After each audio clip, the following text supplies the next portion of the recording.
Yo, what's going on, everybody? We are back with another episode. Always going to start off, wannaparlay.com. Go to it, use it.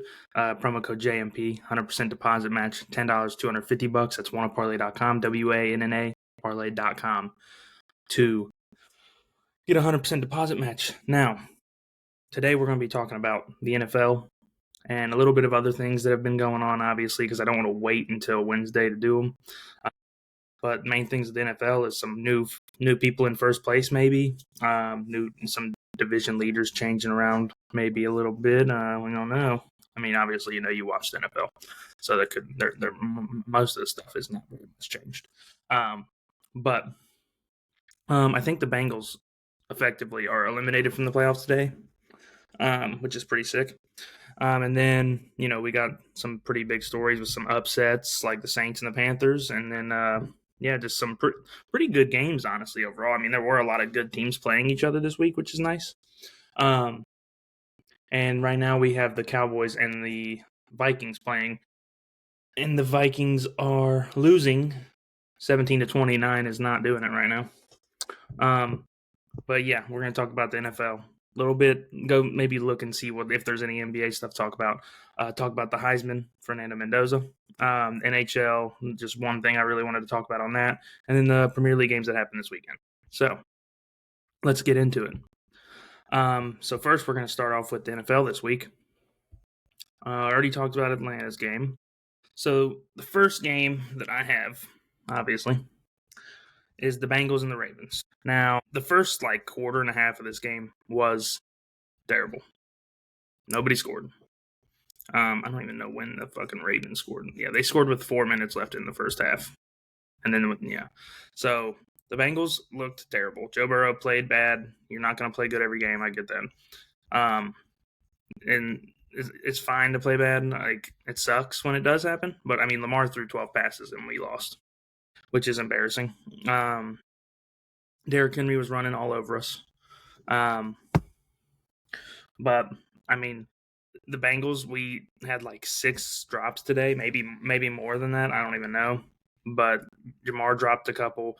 Yossi had a deep ball down the middle. He dropped. Tinsley had one that he dropped, I believe. It was just not a good. I mean, it was happening all over the NFL, but in a game that we needed to win, we couldn't have it happening. But Jamar, he had most of Burrow's yards, anyways. I mean, it's going to happen when we don't have T playing. But it was just a bad game from the Bengals. I mean, we can't run the ball. Don't have the defense is reverted back to its ways. I mean, Lamar didn't even have to fucking do anything really, and we still got the shit kicked out of us. And there's just a couple of plays I really wanted to talk about, like the first touchdown that they scored. It's third and I think it was 3rd and 8 or something, 3rd and 7, and Al Golden is oh, let's finally fucking blitz. And they have a little check down where no one is on him, which I know is zero blitz for the most part. Is just man coverage straight up. But there was no one on Rasheen Ali. And he just caught a little swing pass and then took it 30 yards to the house. Nobody fucking on him at all. It's fucking ridiculous. We should have Lou Anarumo as our D coordinator still. I don't get why Zach Taylor thought that was a good idea. But, I mean, he also thinks he's good at making play or calling plays. So, you get what you get. Yeah, and then Zay Flowers, he had a really nice touchdown right before halftime. Lamar put it on the money, and Zay Flowers did a little up and out, or I don't know, what you'd call a chair route or something. But yeah, and caught it in the back of the end zone is a really fucking good catch. But most of the game, it was just not really a good game to watch. And then also, as soon as they come out of the half, Derrick Henry just has 2 huge carries. I think it was their first drive straight out of halftime, if I can find it. Was it their first? Yeah, because we turned it over on downs. And Derrick Henry gets it. And had a 29-yard carry, then a 24-yard carry. And then they ended up kicking a field goal. And most of this game was the Bengals punting. This is the Bengals drives the entire game. Punt, interception, punt, end of half. Turnover on downs, punt, turnover on downs. We had 3 possessions in the second half, and 2 of them were turnover on downs. Actually, no, we had 4 possessions. One of them, we got all the way down to the fucking end zone, and then Burrow slipped when he threw the ball, went straight to Van Noy. He hands it off, which that was a dope ass play because Van Noy was like, "I'm not fucking making it." Turns around, hands it to Alohi Gilman, and he takes it all the way down the field for a touchdown. It was pretty sick. But as a Bengals fan watching it, it was not a very fun game to watch. If you're a Ravens fan, like I know a couple of people that are Ravens fans, you obviously probably had a lot more fun watching the game than I did. But yeah, I mean the Bengals just look bad. They realistically need to get rid of like all but maybe like 4 people on defense. Demetrius Knight had a great game today. We need to get rid of everybody but maybe him. I would say maybe Geno Stone, DJ Turner. Maybe try moving Dax Hill back to safety instead of having Jordan Battle. Just let him try and play strong safety or something. And then maybe Chris Jenkins. But everybody else realistically needs to go because they're all fucking terrible. Like Joseph Osai, can't pass rush. That damn fucking dog here, dude. Got in my mouth somehow. Whatever. But then we also have fucking, what's his name? Miles Murphy. He can't pass rush. Then BJ Hill gets hurt, which makes it even better for us. And then they played TJ Slayton started playing. Oh, they kicked another field goal. But yeah, the Ravens pretty much. I know they didn't. It doesn't look like it because they, by the stat sheet, they ran like fucking 50 or like 40 plays or something. But they were dominating us and doing whatever they wanted when they got the ball. They had 190 rushing yards against us and 150 passing. I mean, we sacked Lamar 4 times. 2 of them were Demetrius Knight, but I don't even know who got the other sacks. Demetrius Knight had 2. Oh, Miles Murphy had 2, which I know he had one of them when he came up behind him, but Miles Murphy's still not a good pass rusher either way. But I mean, towards the end of the game, it was looking good. The Bengals did get a stop, like towards the end of the game. I think it might have been it was the third quarter after they kicked a field goal and we're up 17-0. We get a stop. We're looking good because Demetrius Knight sacked Lamar and he fumbled it. And then we get a 16-play, 80-yard drive all the way down to the 7. That's when Burrow throws his pick. And the game was over because it was a 14-point swing, basically, because it was going to be us scoring, but instead of us scoring, it was them scoring, which is terrible. But Joe Burrow, I mean, it's gonna be. I think we're gonna be fine. I know everybody's talking about, oh well, he wants to leave the Bengals. He wants to retire. He literally, after the game, also said, I wasn't even talking about Cincinnati. I know a lot of people were saying, well, he was talking about Mike Brown and Katie Blackburn and Duke Tobin. Hopefully he was. And hopefully he fucking tells them that. Because if that's what he was talking about, I would love for that to be the case and him to tell them and be like, you guys are fucking terrible. And everyone in Cincinnati hates you. Just to give you a heads up. But yeah, I mean, other than that, Bengals season's over. And we're basically now playing for just draft picks now, which it's not going to be good because Joe Burrow's going to definitely win it. Maybe 2 of the last 3 games we play. We play the Browns, the Dolphins, and the Cardinals. I think the Cardinals, right? Yeah. So hopefully that we can lose and just get some better picks. But, this thing says, what's the Bengals' excuse now? Our fucking owners. The owners are a problem. And Zach Taylor being our coach and basically our GM. But yeah, Bengals game, not a great one to watch in terms of people in Cincinnati. So we'll just move on to the next one because I don't want to talk about the Bengals too much because I could talk about them all day and how much I hate the management all the way up from the bottom to the top management. Zach Taylor, Duke Tobin, Katie Blackburn, Mike Brown. Y'all suck. Because we haven't been good at drafting in forever. We used to be a good drafting team and not have to sign free agents, but now we suck at both because we don't sign free agents. The Texans and the Cardinals is what we're going to talk about next, though. Which is surprising to me, anyways, unless somebody else saw it coming. The Texans' offense fucking just came out of nowhere, lighting the fucking stat sheet up. CJ Stroud played his best game in probably like fucking a year and a half, like since his rookie season. He looked really, really, really good. I think Willie Marks got hurt. I could be wrong. Did he get hurt? Maybe. I don't know. I didn't write it down. But they start the game off. Nico Collins gets like a 57-yard touchdown. It was a long-ass touchdown. It was a nice play. I mean, he caught it from like 20 yards and then ran the rest of the way. Oh, what a catch.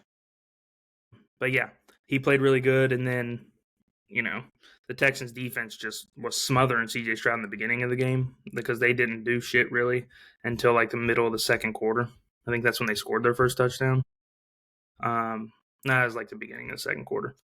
But Trey McBride, or not Trey McBride, Jacoby Brissett didn't really look too bad, especially for playing against the Texans defense, which has been making everyone look terrible. I mean, he finished 27 of 43 touchdowns and a pick, which is against this defense, you can't really ask for much more because their defense just has been absolutely amazing.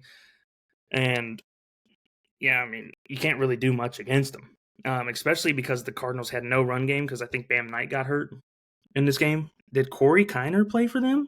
Hold on, what? I did not know that. That's fucking sick. Sorry, UC boy had to check.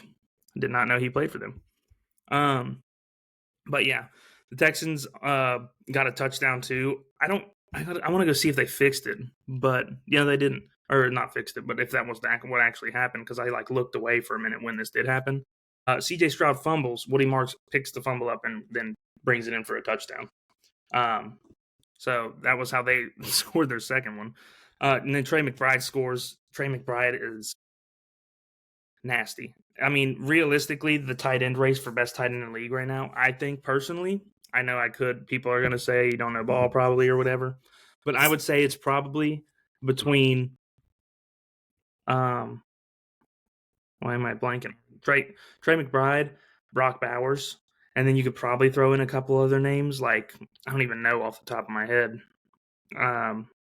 Tucker Kraft probably would be up there too, but he obviously is out for the season. But the other ones I really could think of, I wouldn't say Kelsey anymore. It's not really his fault fully. I know it is partially his fault, but I know a lot of.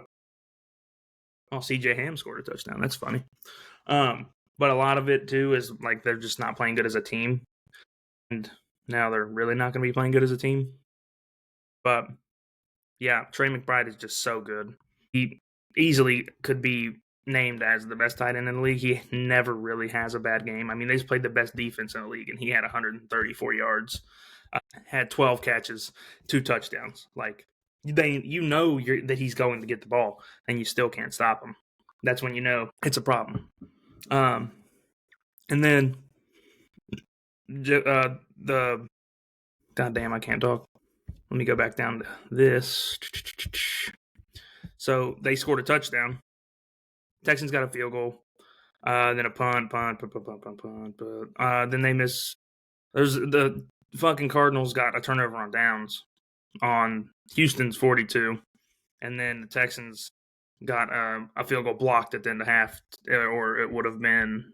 It would have been. What would it have been? It would have been 26-7 going into halftime instead of 23.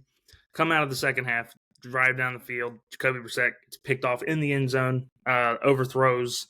I think it was Michael Wilson. Could be wrong, but he threw a pick to Kamari Lassiter in the end zone. Then that really stopped their momentum a lot because they were kind of like looking good driving down the field. Gave it to the Texans and they took it straight down the fucking field and scored. I mean, if their offense is looking how it is, they're gonna be nasty in the play. Like they might make the Super Bowl easily. I think Woody Marks got hurt, and this running back, don't know how to say his name. I think it's Jawar Jordan. Comes in fourth. I think he's like their fourth string running back. Had a 50-yard carry. Took them all the way basically down the field because they were on the 34. After that play, then they're on the 16-yard line. And then he goes and scores a touchdown. Or no, he didn't. He scored later in the game, I think. I could be wrong. I don't know. I thought he scored. I'm stupid. Never mind. Don't listen to me. I thought he scored. But Dalton Schultz is who scores. He got a run on the line. That's why I thought he was going to score.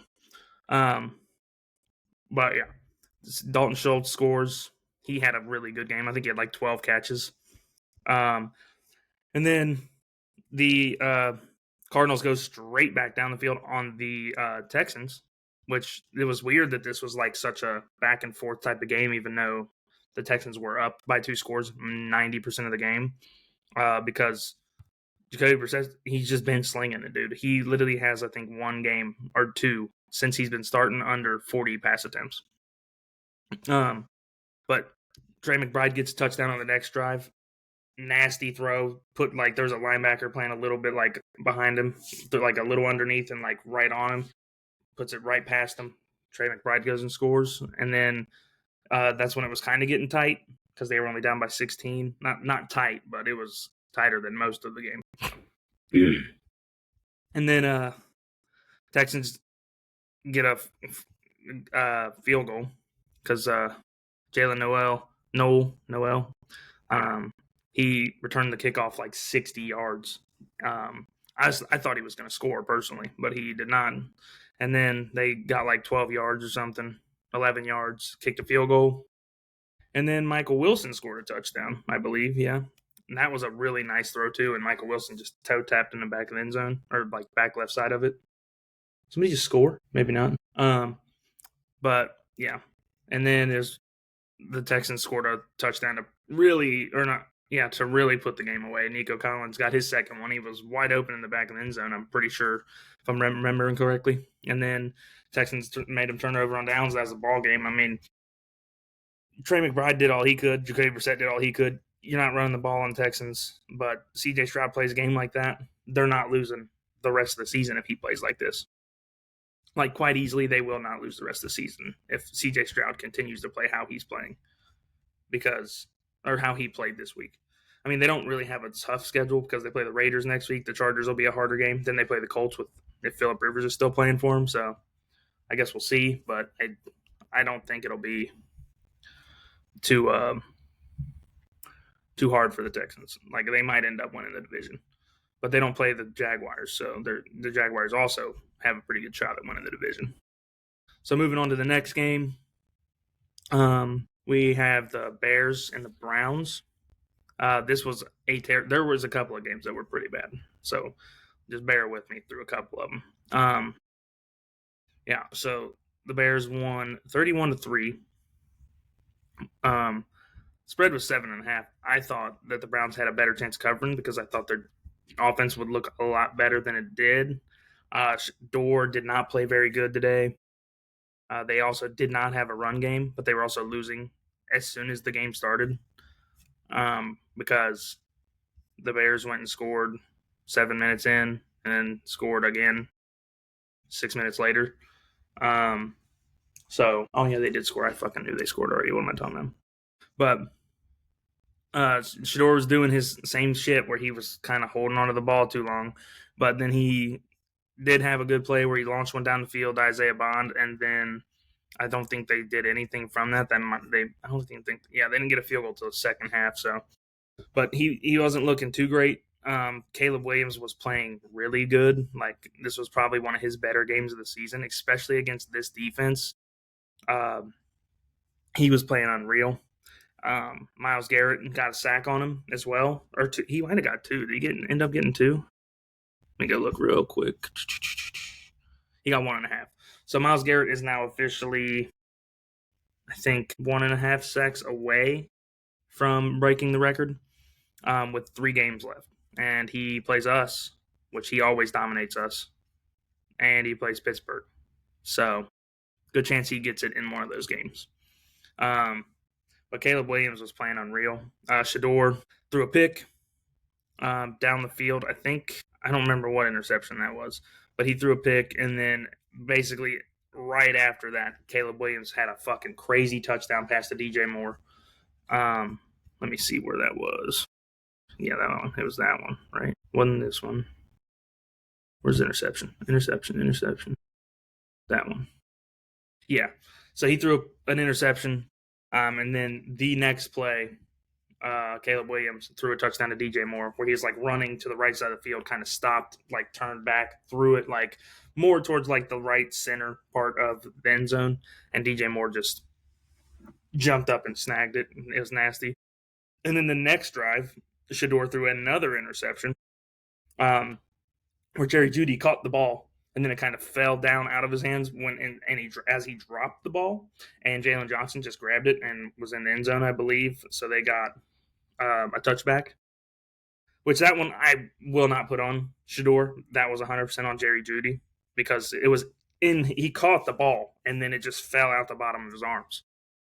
And then the fucking Bears went straight down the field again, and DeAndre Swift had a 17-yard touchdown. But yeah, it was not a good game from the Browns. Because then Shador also threw another interception later in the game, so he did not have fun that game. He was he was playing bad. He got sacked 5 times, threw 3 picks. Not a good game. Quishon Judkins only had 21 yards. Isaiah Bond, honestly, has been doing really good. He's been their biggest down the field threat. Harold Fannin was balling today too. I mean, he's not really a get a lot of yards type of guy, but he will get you a lot of catches. I mean, he seems to be Shador's favorite target as of him starting. Jerry Jeudy's ass though, and Harold Fannin had 14 targets, which is crazy to give to your well, no, he's their starting tight. No, he's their backup tight end, pretty much. I mean, it seems like they both play the same amount, but Caleb Williams, crazy good game. He needs to have that same type of game next week when they play the Packers again, so they can reclaim the division. I think they would. But yeah, they know because the Broncos won, so they should. They might be in first now. Yeah, they should be in first now actually because they have one more win. Or I could be wrong. Don't know. I think they should be in first. Don't quote me on it though. But yeah, that's all I got on that game. Browns obviously ass. Bears fighting for the 1 seed realistically because they're only a game behind the Rams, I believe, and they were in the 1 seed 2 weeks ago. So next game was a really not great game, but it wasn't bad. I mean, it's a division game, so it's going to be harder to do a lot more things. But Chiefs and the Chargers. Chargers won 16-13. Herbert doesn't obviously look right because of his hand. But Mahomes starts the game off with a 12-yard touchdown run right up the fucking middle. And like I said, Herbert, he was playing fairly well for having his hand fucked up. And then, wait, what? Yeah. Herbert threw a touchdown, which I guess people are saying is not a touchdown, to Keandre Lambert-Smith. And I also saw a dude complaining about the refs on TikTok about them calling the refs are also the Chiefs are also playing the refs. I was like, dude, you need to chill. The Chiefs literally got calls for like 5 years. They are now one of the most penalized teams in the league, which does suck ass if you are a Chiefs fan.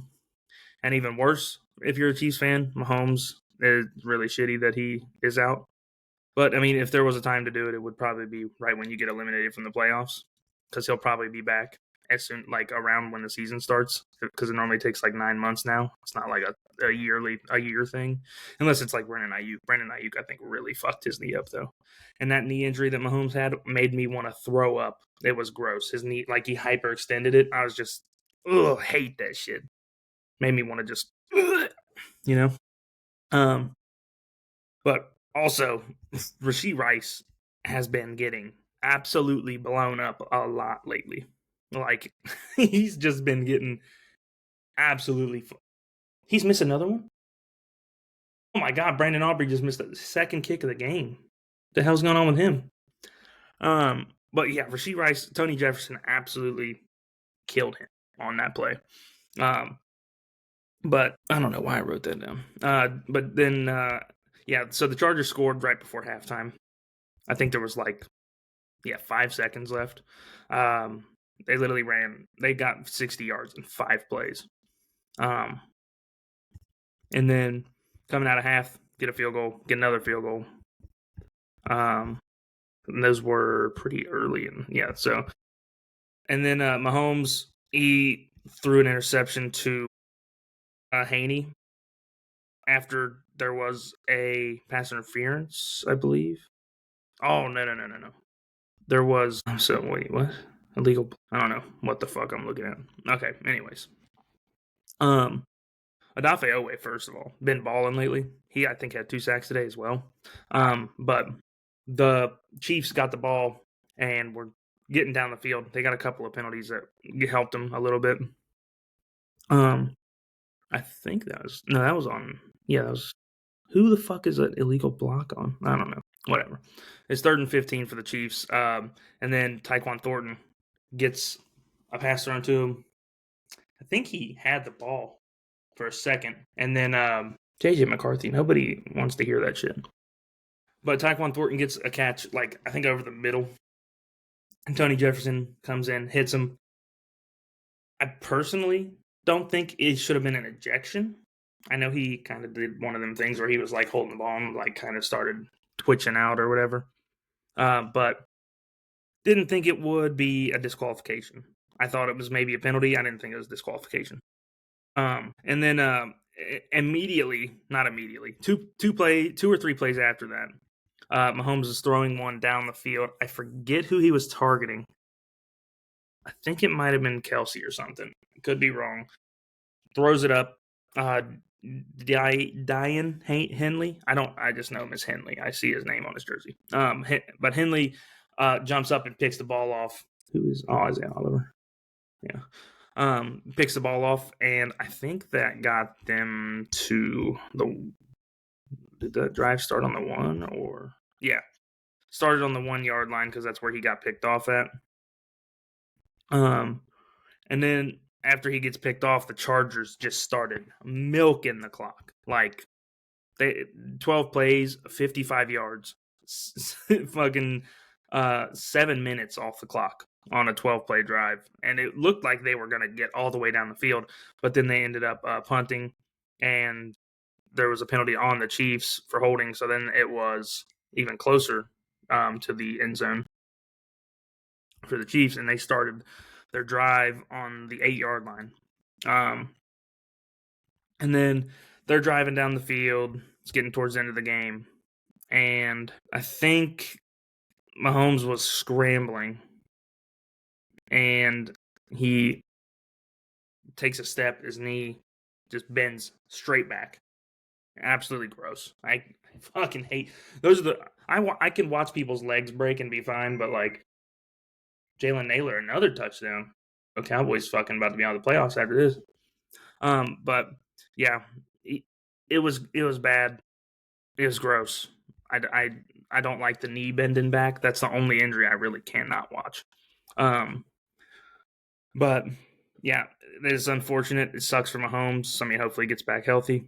Still don't want him to win any games, but hopefully he's healthy. And then Gardner Minshew comes in, hasn't thrown a pass all season. It looked like he was going to be doing good. At first pass was to Kelsey. He got an 11-yard gain on, what was it, first and 20. Then he got a 3-yard gain to Rashee Rice. And then they get the first down on 3rd and 6 to Kelsey. And then he throws an incomplete pass. Then there's a delay of game penalty. And then Gardner Minshew throws a pass to Travis Kelsey. Derwin James was, like, if he would have threw it up and over, maybe he had a chance, but he threw it almost directly to Derwin James, which is why he threw an interception, obviously. And that ends the Chiefs' season because they are now out of the playoffs. Which everyone loves to hear that. I know there's people that will say this, but like, we don't want to see Mahomes get injured, obviously, which it does suck. But he having a bad season. Didn't have a good game today, really. But yeah, get healthy soon. And by soon, I mean obviously next year because you're not playing the rest of the year. But yeah, it's unfortunate that he got hurt, and we're gonna be talking about a couple more injuries as well because there was a couple of big injuries today. Yeah, and then after that game, we probably have one of the games of the week because there was a couple of them. The Bills and the Patriots. So the Patriots, they absolutely crumbled in this game because they were winning to start the game. I think it was 21-0. And then the Bills scored and made it 21-7. And Josh Allen in the first, I think it was after he threw his second touchdown in the third quarter, he was like 7 for 9 for 39 yards and 2 touchdown passes, which I don't even know how that's even possible. But yeah, then the Bills in the second half, I think even from the first half, they scored on 5 straight possessions.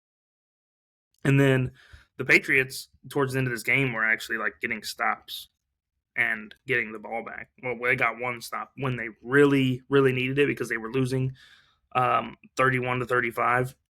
But yeah, Drake May got 2 rushing touchdowns to start the game. I was loving that because I had him in fantasy. I was wishing he would have kept it up because I lost in fantasy because I have players that wanted to play like shit today. Um, but then Travion Henderson, he had a long touchdown run, 52 yards. It was right. Yeah, the Bills punted it, and then the Patriots got to the 48-yard line, and he had a 52-yard touchdown. I think that was the one. Was it? No, that wasn't that one. He just broke this one up the right side of the field, I believe, and scored. And then, yeah, then the Bills got the ball. Short field. I think it was a good punt return or kick return. Yeah, Ray Davis 38-yard kick return and a face mask penalty. So then they started on New England's 42. And Josh Allen. I mean, he did when I know he only had this I wrote this note down at this point in time because I saw the stat. He's 7 for 9 for 39 yards, but he wasn't really even playing bad, which is the wild thing about it. But because he looked really good. He wasn't missing any crazy throws because he was 7 for 9. But yeah, they score a touchdown. I think that was like right before halftime. There's a minute 56 seconds left when they scored. Patriots went and got themselves a field goal right before halftime. And then the Bills get the ball. Obviously, like I said, they went and scored because they scored on 4 straight possessions or whatever. And Dawson Knox had a big day today. I think he had 2 touchdowns. I think they also said he just had a baby. So, I mean, should have bet on him anyways. I don't know why I didn't bet on him. Yeah. I didn't know he had a baby, though. Not really keeping up with his personal life. But the fucking goddamn, my brain is fried. The Bills' run game was absolutely unreal today. James Cook is just so good. And even like the extension of the run game when they like throw it out to running backs, Ty Johnson, they always throw it to him, is really good. And they having Dawson Knox and Kincaid, if I was the Bills, I'd be playing both of them all the time, honestly, because Dawson Knox isn't bad, and obviously Kincaid is a really good tight end. He's not like upper echelon like Trey McBride or anything, but he's probably like a tier below them. Especially when you don't really have great receivers. I mean, you have Keon Coleman, Shakir, and Brendan Cooks, and Josh Palmer and stuff, but like none of them are really like that guy. Like Shakir's like your slot receiver that you can throw to a lot, but they don't really do it because Josh Allen spreads the ball around like crazy, which isn't bad, obviously. But James Cook then scores a touchdown, I believe. Was that one? No, that was Dawson Knox. So yeah, James Cook scores a touchdown to get the score to 3, and then the next drive, Drake May threw a pick to Tre'Davious White, which was a crazy interception. I didn't think he caught the ball, but I know he obviously did. And it was I think it was deeper down the field. I don't know how long their drive was. It's 91 yards. So yeah, he caught the ball pretty far into their territory. But then Dawson Knox goes and scores another touchdown to make the game in the Bills' favor now. And when you started watching the game, I thought the Bills were about to get the fuck kicked out of them. But then the game started going really back and forth because the next play after the Bills scored a touchdown, Travion Henderson has this crazy run where they ran to the right, and then there was no hole open because there was just a big pile of bodies, basically. Cuts it back to the right, and then him and Drake May are running down the field, and Drake May lays kind of a block. I mean, he mostly just put his body in the way, but does that. They score a 65-yard touchdown in one play, get the lead back. And then the Bills, this is the last score of the game, get the ball, had a 7-play, 3-minute drive, basically all Josh Allen and James Cook. Did they have a big return on this one? No, it was a touchback. So they got it on the 35, that's why. But yeah, it was not a crazy long drive. They had a pass interference penalty. That's what it was. From the 47 to the 32, so it was a 15-yarder. And then James Cook runs it in. I think that was his second touchdown or third. I think it was second. He had 2 rushing? Yeah, 2 rushing and a receiving, right? Yeah, so he had 3 touchdowns on the day, which is great for the Bills. I mean, obviously he's your best. Him and Josh Allen are your 2 best players. You got to play through them. But it was a really good game. Josh Allen one of them touchdowns to Dawson Knox, he was like running around and just threw an absolute piss missile straight into him, his chest and end zone. It was nuts. But it was a really good game, and the Bills, they won, and now they're a game out of the division because they are 10-4. The Patriots are now 11-3. Broncos won, so now they are officially in the 1 seed with a game in hand as well. So, and I think the tiebreaker for teams not in the same division goes straight to common opponents records or something like that. Or no, it's either that or like strength of schedule or something. I forget what it is, but I know that the Broncos, they said something about it in the game, and they said that the Broncos would be in first place either way. But that was a really good game. Honestly, these last couple weeks, Josh Allen has really been putting a push on for MVP because he's been really, really balling. I mean, he's just unreal. I don't think he's going to win MVP, but Stafford started the game off later. We'll talk about it later, but he started that game off. I thought he was going to take himself out of the MVP race. So then the next game, another exciting game. I personally said I didn't think it was going to be high scoring. It was. The Commanders and the Giants. Jackson Dart is just, I mean, he's just fucking a psychopath. He got hurt again in this game. I believe it was probably a concussion. He went to medical tent.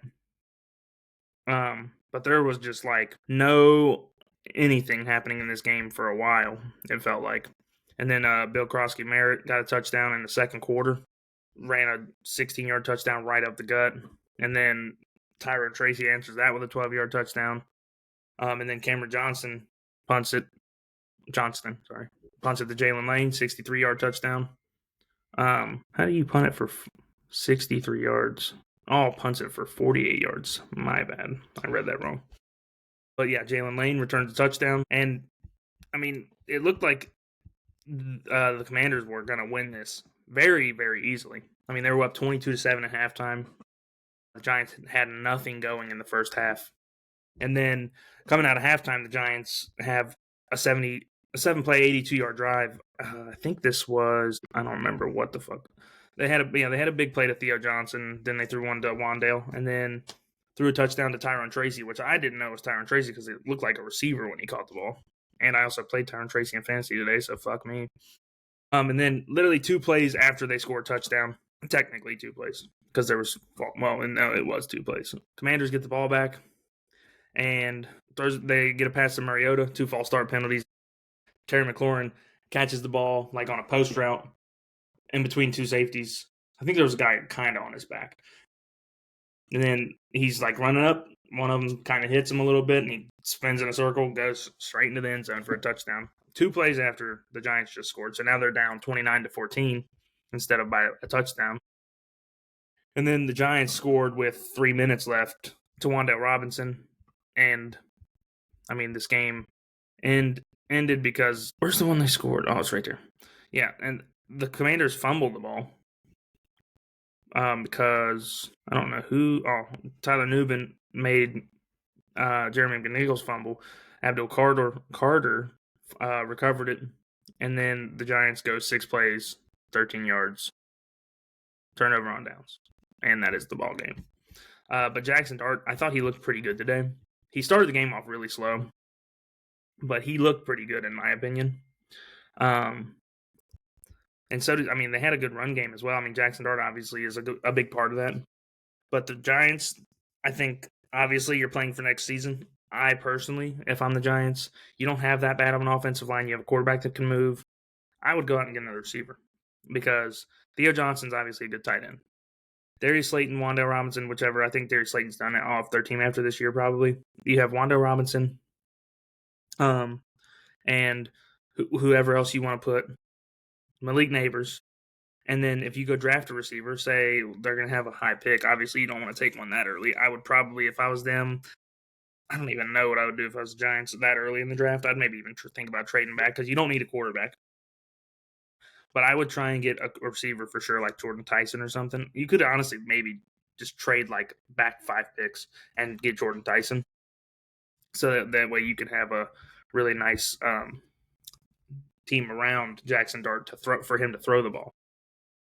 Dak, oh, he looks like he broke his finger or something. But Mariota didn't play too bad. Um, didn't really do much though. At the same time, they had 211. He had 211 yards. Terry actually had a really good game today as well. He only had 3 catches on 4 targets, but and they didn't really play that bad. It's just the Giants were worse than them.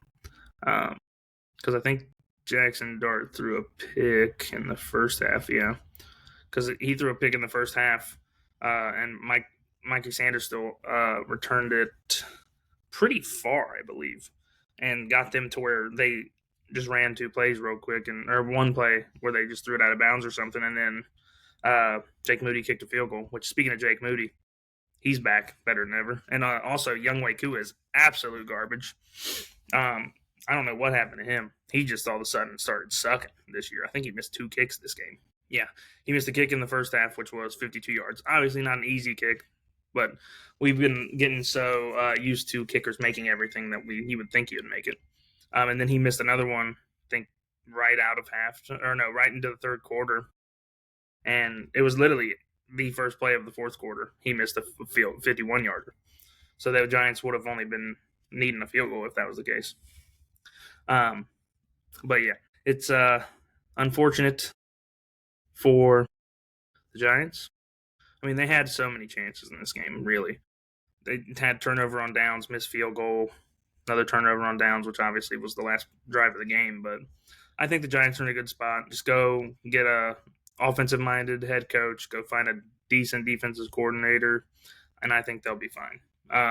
Because if you're getting an offensive-minded head coach like Daboll was, you just got to have someone that can talk to Jackson Dart and tell him to fucking get on the ground instead of running his head through people. Because he had a big carry in, I think, the first half when they scored with Tyron Tracy the first time, where he just ran straight down the field, like the middle of the field, and ran his head right into a bunch of dudes.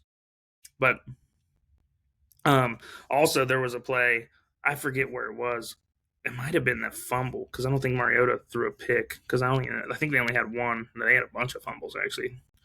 They had 2 lost fumbles. I think it was this sack. They didn't count it, but where's the sack fumble? Is this one? Marcus Mariota gets sacked. Was it this one? No, that was a different one. Sorry, it was the one where they got the ball. Jeremy McNichols, when he runs out to the left side of the field, he gets tackled, and then Abdul Carter comes up behind him and strips him, I think, or like he was kind of going to the ground and lost the ball. And then the ball pops up off of somebody's arm, and Abdul Carter catches it. He was getting touched as he caught it, so he was already down. But they didn't know that until obviously the replay assist or whatever. But he gets up, starts running, and then he fucking pitches it to somebody. And then that dude starts running down the field, and he pitches it to somebody else, and then he starts running, and they got down to like the 30, but then none of it counted. Kind of made it a little lame, but it was crazy. I wish it would have counted because it would have been sick. Obviously, if you're a Giants fan, not mad about losing this game. You obviously have the number 1 pick at the moment. And the Commanders are probably pissed they won. Not them, but the fans are probably a little pissed they won. Because you winning that game drops you probably very far down from where you just were. Because the Bengals have 4 wins, and I'm pretty sure they don't even have a top 10 pick at the moment. I'm about to look and see what that would be. Current draft 2026. Let's see. Current draft order. The Raiders. Oh, what? I guess the Giants don't have the first pick. I thought they did. No. Okay, so the Giants could take over the spot because they have worse. But I guess as of right now, when did this get published? December 9th. That is not what I need. Tankathon. There we go. That's what we needed to see. So the Giants, the Raiders, Titans. Like the Bengals have the 9th pick in the draft right now, and we have 4 wins. So who was I just talking about? The Commanders. They are in the 8th slot right now. If they would have lost that game, I'm guessing, because the Giants would have went down, they would have been somewhere around like 5 or 4. Because I know Cleveland has a decently harder schedule, a decently tough-ish schedule. And that's not hard, but yeah. So you lose a game, you're dropping like three to five spots. Right now the Bengals, if they won one game, they would fucking only drop one spot, so that's nice. Yeah. Giants got a bright future. Commanders, they also do. Jaden Daniels, obviously, he didn't have a good season. It's also his second season in the league, so he also only played like fucking 6 games. I think both teams will be fine. The Giants just need to make sure they get a good coach for Jackson Dart. Anyways, moving on to another really fucking boring game. The Eagles and the Raiders. Jalen Hurts actually had a pretty good game today, even though realistically they didn't need him to because they just ran the ball straight down the Raiders' throat the entire game, even though they didn't have a lot of yards. This is exactly what I think they should do, and is the fucking formula for them winning games. They ran the ball 22 times with Saquon, 17 times with Tank Bigsby. Jalen Hurts ran it 7 times, and he threw the ball 15 times. If they did this every game, I think they would win every game. Not even a joke. I think they have a good chance of winning every game. If they just continually run the ball. And honestly, I think Jalen Hurts' favorite target is Dallas Goedert. He's been every time he throws to Dallas Goedert, something good happens. They either get a first down, or it's like on a third down and they score, or not they score, a third down on a big third down or something. Cowboys are about to lose this game. But yeah. And AJ Brown, he can bitch and moan all he wants. I would just say fuck him. What does that say? Okay. I would just say fuck AJ Brown if he's gonna be a crybaby. I don't know if he did today. I mean, they won 31-0, but he had 2 catches for 41 yards and a touchdown, which isn't really that bad of a game. I mean, he only had 2 targets because Jalen Hurts only had 3 incompletions, and then one of them was to Dallas Goedert, and one was to Saquon, and then the other one was to Tank Bigsby. So you can't really be mad at it. I mean, Justin Jefferson said it last week. He said, I don't really care about my stats as long as we're winning. Like tonight. I don't even think Justin Jefferson's done shit this game, but they are about to have a really good chance to win at this moment. I just don't. I mean, Jalen Hurts, he did have a good game. He hit a couple of deep balls, like to Devonta Smith had. Oh no way! Oh, they called him down. But Devonta Smith had a big catch in the beginning of the game, got him down, and then I believe Dallas Goedert scored on a little pitch play, and then I mean this game just was not very entertaining because it's the Raiders and the Eagles. The Eagles, as good as they are, not an entertaining team to watch really, unless they're actually firing the ball down the field and Saquon's playing like he did last year. The Raiders got a turnover on downs their first fucking drive, which is really funny, which obviously they don't give a fuck. But a lot of punts. I think the Eagles also are like one of the lowest yards per drive. They might be the lowest yards per drive team in the NFL, which is crazy when you're fucking 9-4, 9-6, right? They 9-6, 9-5. Yeah, it's week 14 or 15. What am I talking about? But yeah, I mean, they scored a touchdown. Saquon got a 2-yard touchdown. Then Kenny Pickett throws an interception because he's not good. And then the Eagles go and score another touchdown. There's another little. I don't know if it was a shuffle pass. I forget how they scored that one. I think it was a shuffle pass again to Dallas Goedert. And then at this point, I mean, the game's over. 24-0. 4 minutes left in the third quarter. And then the Raiders took 2 minutes off with a negative 10 yards in 3 plays. And they get the ball back. A.J. Brown scores a 27-yarder, which was just icing on the cake at that point because they were just beating the absolute fuck out of them. And then, yeah, the Raiders punted. The Eagles had a long drive. They tried to go for on 4th down, which they were basically just like, drive the ball down the field on us because it's 2 minutes left. Raiders ran 3 plays, and they were basically kneeling the ball. So it was a really good game from the Eagles. I'm not going to complain when the Eagles play like this because I think whether you're an Eagles fan or not, if you watch this Eagles game today, this is how you should want them to play every game. run the ball more than you pass by a pretty big margin. Jalen Hurts is not bad, but I don't think he's really an upper echelon thrower. He's just really good at making the right plays, which they talk about on a part of my take all the time. Like Jalen Hurts, it's kind of good sometimes to throw a pick because you need to like actually try and fit the ball in some tight windows to and like try and make some throws to win some games and do like bigger plays. Which you have AJ Brown, Devonta Smith. It doesn't really fucking matter that much, but I mean the Eagles looked really good today. That's really all I gotta say about them. Like Jalen Hurts played really good. Is probably one of the Eagles' best offensive performances of the year, in my opinion, just because they played how they should play and how you can tell how they would like to play.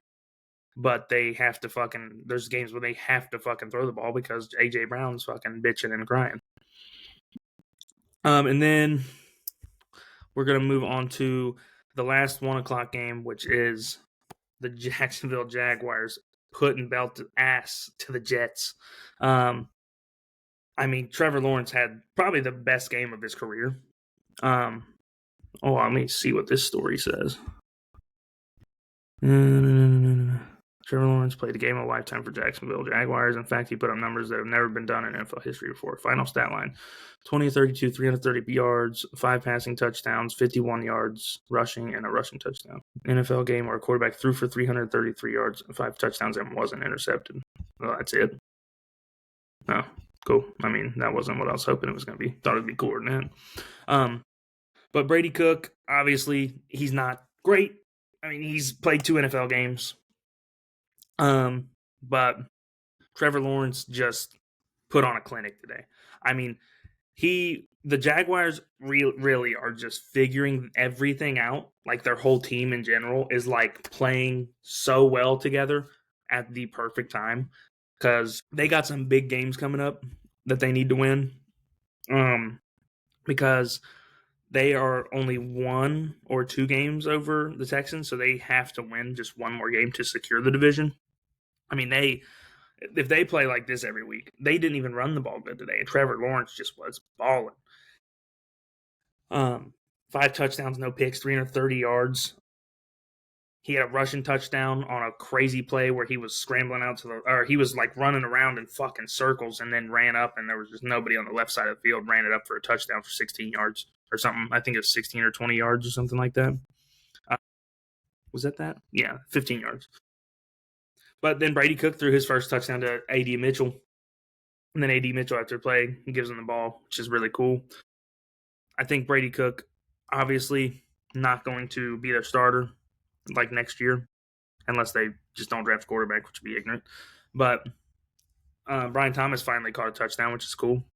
And then also, ETN, I believe, had 2 touchdowns today. He had 2 receiving and then 1 rushing. Or no, he had 3 receiving. That's what it was. Jesus Christ. But ETN had a great game today. Tootin had a touchdown as well. Both the running backs score. I mean, there's not much you could do wrong if you were the Jaguars.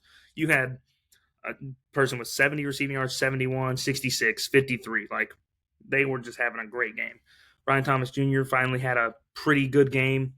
I mean, it wasn't great, but it was a good game. And then Jacoby Myers, he basically took them down the field their first couple of drives. Like, just he has big catches for him. He's basically turned into their number 1, which I think is not a bad thing for Brian Thomas. I think it'll help Brian Thomas, especially having a veteran like him in the locker room at receiver. And ETN, I mean, led their team in receiving yards and had 3 receiving touchdowns. So it was a crazy game. Obviously, the Jets, you don't want to win these games anyways. But Brady Cook had 3 picks, which sucks for him, obviously. But he didn't look really, besides the interceptions, obviously, they don't look good. But he didn't really look that bad. I mean, 22 or 33, 176 yards, threw a touchdown, got sacked 3 times, threw 3 picks. But I mean, they got like a little garbage time touchdown with that's all. Oh, that's not all the drives. I was like, what the fuck? then two of his touchdowns or his interceptions came when they were getting their ass beat and they were just trying to come get some points on the board. But I mean, they didn't really like the Jets. If I'm them, I'm fine taking a quarterback in the draft, which I know the Jets have had really, really bad luck with quarterbacks lately. But I would take a quarterback in the draft. Maybe not even this year. You have another pick next year. But just maybe take this season, be done with it. You can go draft a quarterback either in the draft next year or the one after that, and just fucking call it a season and try and get some. Oh, I thought I got picked off. But yeah, I mean, if you're a Jets fan, I wouldn't be too mad about today. Obviously, Brady Cook is not crazy good. I think I mean, he went to what, Missouri? Is that right, Missouri? Yeah. So I mean, it's not like Missouri's producing crazy good quarterbacks all the time. I mean, no school really is producing crazy good quarterbacks all the time, but he's probably not your quarterback of the future. You wouldn't be mad probably if he's like your backup after he gets a couple of games under his belt like this. The Jets are going to be fine. You got a shit ton of picks now because you traded Sauce and Quentin Williams. And I mean, it's not like you're not putting up points. I mean, you also just got the fucking shit kicked out of you. But, it was this was honestly a pretty fun game to see. And I'm surprised that the Jaguars didn't put up numbers like this. But I love to see it because I'm going to continue to say it that I picked them to win their division at the beginning of the year, even though their division at the beginning of the year no one thought was going to be this good. Because if the Colts still had Daniel Jones, this division would be fucking unreal. And it's not even the best division in football because the best division in football is the fucking NFC West. Because they have two of the best teams in the league. Oh yeah, shit, the fucking Cowboys are eliminated from the playoffs if they lose this game. But it was it was a really good game. The 1:00 games were pretty good. But I believe that the 4:00 window was even better. Every game was pretty much good besides the Titans and 49ers game, which wasn't even really that bad of a game. So the first one we're going to talk about with the 4:00 window is, where is it at on here? Oh, there's 5 games. I don't know what I'm talking about. But the Broncos and the Packers. This game, the Broncos, the beginning of it, I believe, did not look amazing. Why don't they have the play sheet on here? Oh, that's why I clicked on that, I guess. But, I mean, it started off all Packers. I mean, it was just field goals, too. And then some dude they just caught up from the practice squad catches a touchdown. Bo Nix runs out to his left and throws a touchdown to him because there's nobody on this dude. And then Josh Jacobs catches an insane touchdown where he just mosses Dre Greenlaw. And I never have seen Josh Jacobs do that. I mean, he had like a streak at one point in his career where he didn't have a touchdown on some like the longest streak ever of not catching a touchdown in NFL history because he just never caught the ball really for touchdowns. He'd catch the ball, he just never caught a touchdown. And then Lil Jordan Humphrey catches a touchdown as well right after that. I mean, this game started being a little back and forth and then it got slowed down a little bit in the second half.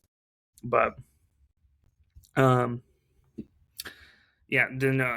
Josh Jacobs had a big ass run to take the lead or to extend the lead because the Packers got a field goal after the Broncos scored. And Josh Jacobs had a big ass run where he ran up to the left side a little bit, just started fucking kind of stopping and going and just scored. I mean, Josh Jacobs is a fucking badass. He always has been good. And then Jordan Love on a drive later for the Packers anyways, threw one up to Christian Watson, and Pat Surtain flew like fucking Superman out of nowhere. Well, not really out of nowhere, but he's on his back, keeping up with Christian Watson, which is crazy in the first place because dude is insane. Pat Surtain just flies in and just fucking reaches his hands out, grabs it. I don't know why I did that. You can't even see me when I did that. And then the Broncos after that, Bo Nix really started turning it on, and he started playing really good.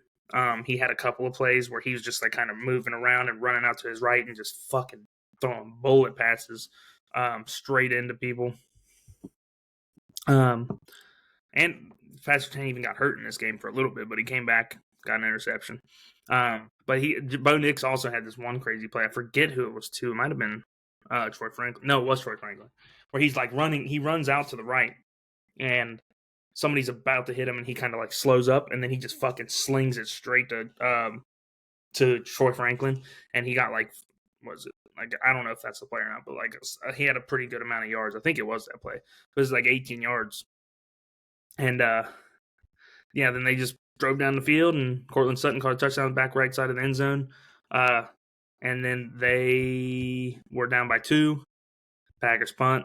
Next drive, Bo Nix was just started playing so good, and they just went and scored again. I mean, Bo Nix on that drive, just big play. RJ Harvey had 2 carries.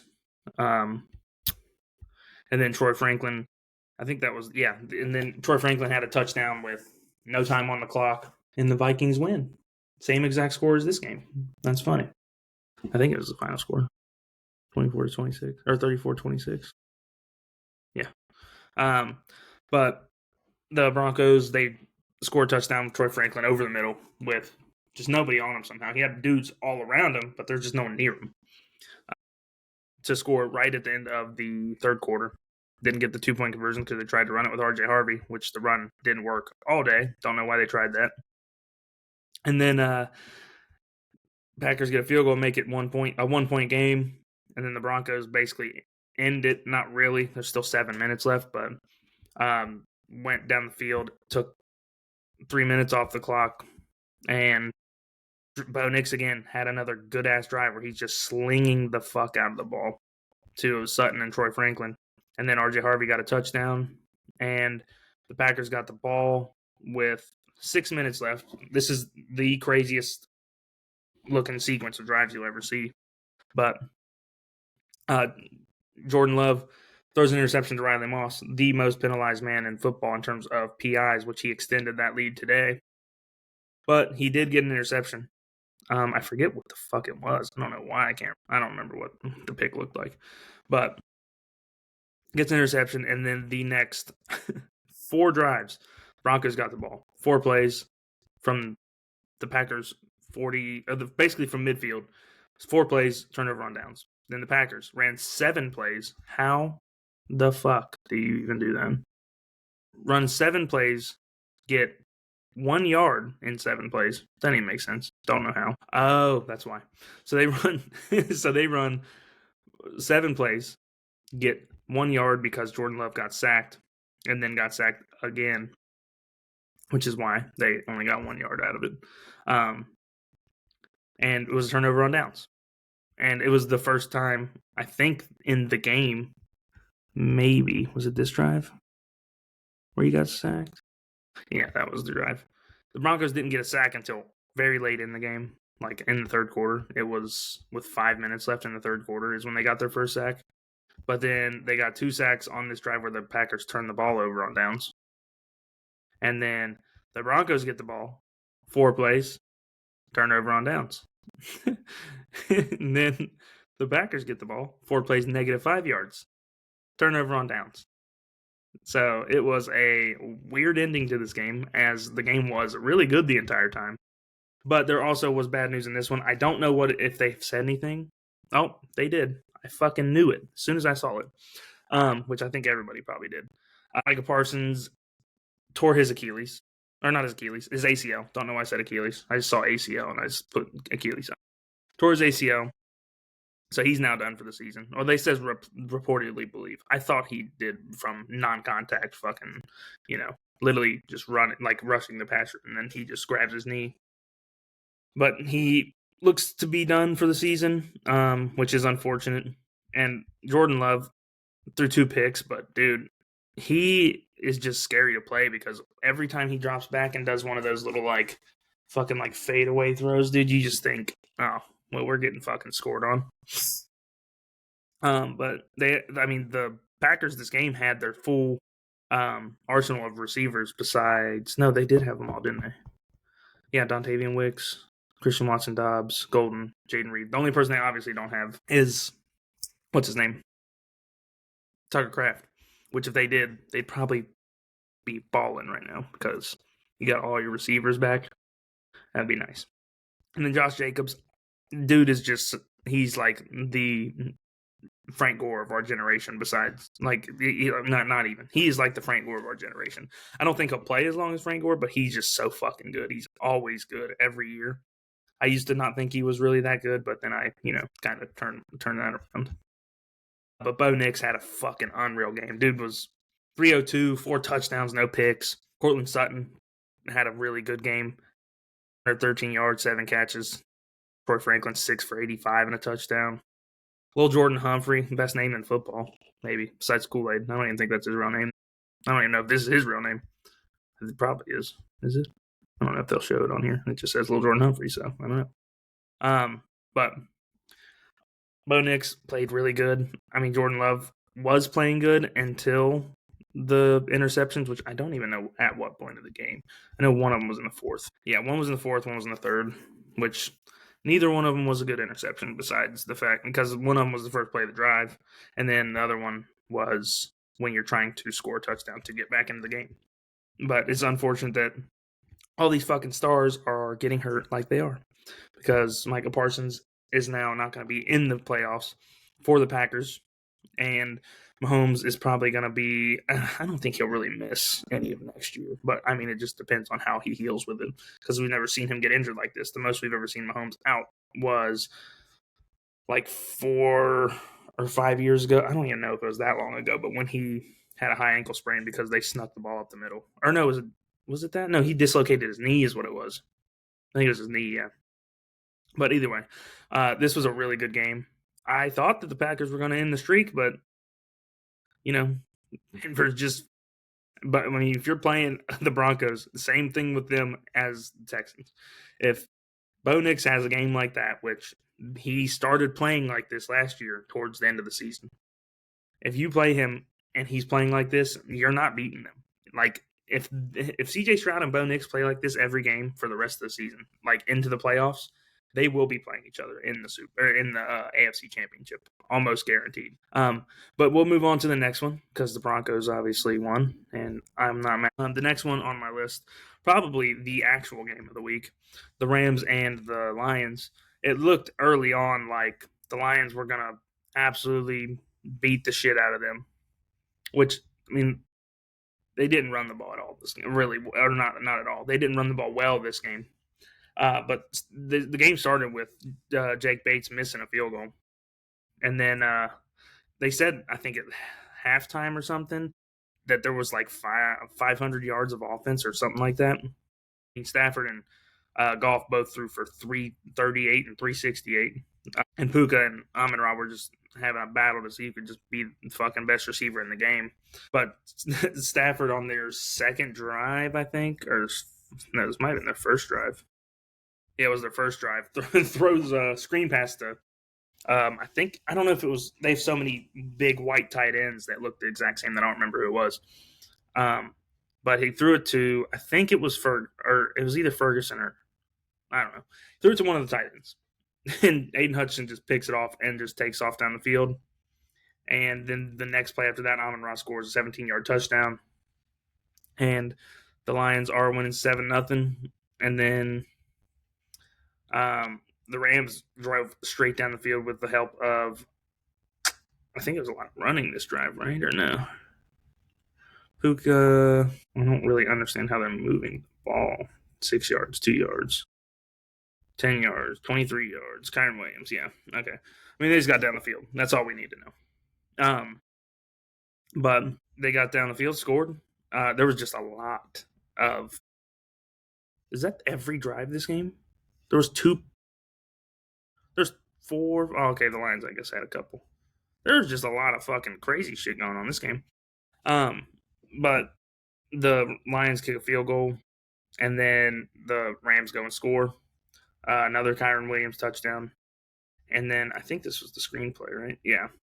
And then Jared Goff, after that drive, throws a little, I think he called it at like the 40 or something, Amon-Ra, and then just fucking got straight up field for 52 yards. And the next play, they're on the 13, and 2 plays later, or 3 plays later, sorry. Amon-Ra gets a little screen pass, runs it in for a touchdown. Amon-Ra absolutely fucked me in my ass in fantasy today. It was not pleasant. He scored like 40 on me. But after that, then the Rams get the ball and punt, and the Lions get the ball back right before halftime. Yeah, right before halftime. Jameson Williams on a post route over what's his name, Kobe Durant or something, I forget, but over Durant for a touchdown, and Durant like tried to lay out and just completely missed the ball. But you're also not catching Jameson Williams if he gets past you, so better to try and keep him in front of you. But yeah, I mean, the Lions at this point of the game, it looked like they were gonna win, but the Rams got the ball and then kicked a field goal at halftime and going into the half, and then they kicked another field goal coming out of halftime, and then the Lions punted, and this is where it kind of got out of hand for the Lions because they punt. I think they had three and outs to start. Yeah, three and outs to start the second half, and they were winning 24-17 going into half. They punt, and then the Lions or the Rams get a touchdown, which I think they still would have scored, but Colby Parkinson catches the ball, and then on the replay you can see him getting touched and his knee down, like a yard and a half, 2 yards short, and then it goes into the end zone. They go to replay, and they're like, "Oh yeah, the call is stands because whatever." And then I think that, I don't know if they were talking to Gene Steratore or whoever it was, but then they're like, "Yeah, I guess they called that because they think he was bobbling it and then got possession once he was in the end zone, but you couldn't even see the ball." So he was like, "I don't really know how they're calling that like that." So that doesn't really make any sense. But then obviously the Lions after that drive punt. 2 plays later, Matthew Stafford, big play to Puka. What the fuck? 10. Oh yeah. Big play to Puka. I think this is the play where Puka caught the ball over the middle. Whatever. Can't remember fully. But then the play after Puka gets this big catch. Blake Corum runs in an 11-yard touchdown. So now the Lions, after being up 7 at halftime, are now down 10. And then they punt again. And then the Rams finally punt the ball. So it's a big stop for them. Very big stop. And then let's see. There was, I don't know if it was how late it was in the game. Might have been. I don't know. I'll just go through this, then I'll talk about it. But the Lions get a field goal to cut it to 7. After they get 36 yards on their drive. Cleve Raymond had a big catch, and then they just kind of stalled out. Jake Bates makes a field goal to cut it to 7, and then right after that, Matthew Stafford throws another touchdown to Colby Parkinson. And Puka, once again, has an unreal fucking game, obviously. I mean, the dude is just unreal. Then Dave Montgomery scored a touchdown. And then the Rams punted, and that was the end of the game. Because the fucking Lions threw the ball down the field, did a hook and ladder, and Jameson Williams got tackled. I mean, it was a good game. Fucking Amon-Ra, 13 for 164. Jameson Williams, 7 for 134. And then Pook on the other side of it had 9 for 181. Devontae had 4 for 71. Colby Parkinson had 5 for 75.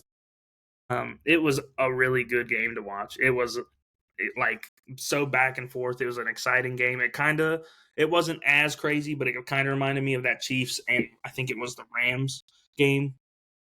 I forget what year that was, like 2018 or 2019, something like that. When the score was like 54-51. But it was a good game. Goff played really good. Stafford played really good after his interception. And the Rams, if they're running the ball, dude, like good, like they were today, which they weren't like they didn't even run it a crazy amount. They were just efficient when they did run the ball. You're probably not beating them too much, especially if Stafford, with Stafford, who's playing as basically the best quarterback in the league and the front runner for the MVP at the moment. But also Devontae, he got hurt. I don't know what they said about Devontae or if they said anything. I have not seen anything about Devontae. Let me see if I can get an update on my fantasy app because I have Devontae on my team so I can look at him. Oh, okay, so he was running down the field on a deep ball. Probably would have been a catch and maybe a chance at a touchdown, but he got injured before he could get to the ball. So that was unfortunate. And then Puka also got injured a little bit later in that game, but I think literally the play after he got hurt, they scored a touchdown to Kobe Parkinson. So it was a good game. The Rams retained being the first team in the NFC. The Lions now, I believe, from what I saw, have like a 10% chance to make the playoffs at the moment, because the teams in front of them all won today, if I am thinking correctly. Yeah, Green Bay lost, so that's actually good for them. So they would need Green Bay to lose next week to the Bears. They win, and the only way they get in is Green Bay, because 49ers, I'm pretty sure, have one more shitty game that they have to play this year. It might be against the Cardinals. But the Lions are looking like they're in trouble. I mean, I don't think they really have that many hard games. Yeah, they play the Steelers, Minnesota, and Chicago. Have to win all of them to get in the playoffs. They have to win all of them. And if they beat the Bears, that'd be big. Very big. Because now the Bears took the spot back from the Packers, I believe, of being first. And I just said the fucking Packers were goddamn last, fucking idiot. Or not last, but they're the last team in. But yeah, the Rams first team to secure their spot in the NFC, and the Broncos today were the first team to secure their spot in the AFC.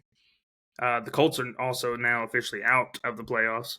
I don't know if they were before today, because I know the Texans, I think, had the same record. I think they would have been out before that too. But yeah, there's about to be some pretty big games coming up with the next couple of weeks with these final couple of weeks for the playoffs. It's going to be pretty sick. And this week was a big one for it too. It was awesome. It was a fucking great week of football.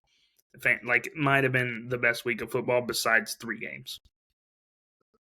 No, 4 games, 5 games. There was a couple of blowouts, but some of them they were high scoring, so they weren't really that bad of games. Yeah, there was like 3 bad games. And one of them was the Bengals getting shut the fuck out. But yeah. So we'll move on to the next game. That being the Phillip Rivers game. Phillip Rivers was actually looking pretty decent. Like not even like for a 40-year-old or whatever he is. Is he 40? No, he's 44, right? Yeah, he's 44. But like, he didn't look that bad. I know he didn't have a crazy amount of yards or anything, but he was not looking terrible. I personally think that Riley Leonard played better than him from last week, but that's just me. But it was a good game from Phillip Rivers. I mean, he was doing what he could. Obviously, they're not going to have a crazy amount of yards with him playing. Jonathan Taylor also still has not had like a 100-yard game in like, 4 or 5 weeks, maybe like, or he's had one in like the last 5 weeks. Yeah, he's had one 100-yard game in the last 5 weeks, and that was against Atlanta, where he had 200 yards. So I guess that kind of makes up for it. But also playing like the best run defense in football, or one of the best run defense in football.